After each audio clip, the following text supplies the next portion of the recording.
Vous ne connaissiez peut-être pas son visage, mais sûrement sa voix grave et chaude. L'acteur dijonnais Jacques Frantz est mort hier à l'âge de 73 ans d'une maladie fulgurante.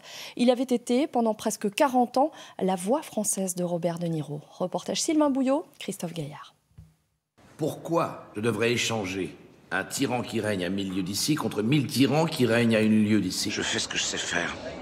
Je monte des coups. Tu fais ce que tu sais faire. T'essaies d'arrêter les mecs comme moi. Elle demandait des conseils pour la menthe anglaise. Jacques Frantz, un timbre reconnaissable dès la première seconde. Depuis des décennies, une voix si familière, indissociable des acteurs Robert De Niro ou encore Mel Gibson. J'adore De Niro et je ne pensais pas que c'était un Dijonnais qui faisait cette voix. Donc ça va vraiment manquer, ça va faire bizarre, on ne verra pas du tout les films de Niro comme avant en fait, à vrai dire. Une voix égale vraiment un personnage et un rôle. Jacques Frantz, ça vous dit quelque chose? Le nom, non, la voix, oui. C'est vrai qu'on ne les connaît pas, ils ne sont pas mis en avant, on ne les voit jamais. C'est vrai qu'on a leur nom dans les génériques, mais c'est tout. Et je pense qu'ils jouent certainement mieux que certains acteurs qui sont à l'écran. Avant de devenir la star française du doublage, Jacques Frantz a vu le jour à Dijon en 1947. Au lycée Carnot, en cours de philo, il rencontre Michel Huvet.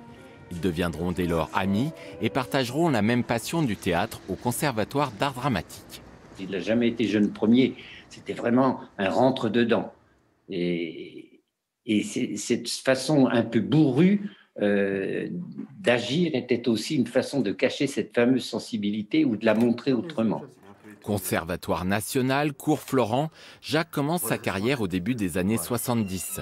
Théâtre, cinéma, mais c'est le doublage qui lui apportera la notoriété. Comme un de ses amis également dijonnais, Bernard Lano. Tu t'es foutu de ma gueule pendant que je faisais des photos? Pas du tout. C'est une référence à un pilier parce qu'il faisait ça magnifiquement, vraiment. Je vous en parle d'expérience, mais j'ai toujours admiré son travail. Il avait vraiment beaucoup de talent et une grande maîtrise de l'anglais, ce qui lui permettait de se rapprocher vraiment du travail original de l'acteur. Jacques Frantz a été emporté par une maladie foudroyante. Il aurait fêté ses 74 ans le 4 avril prochain.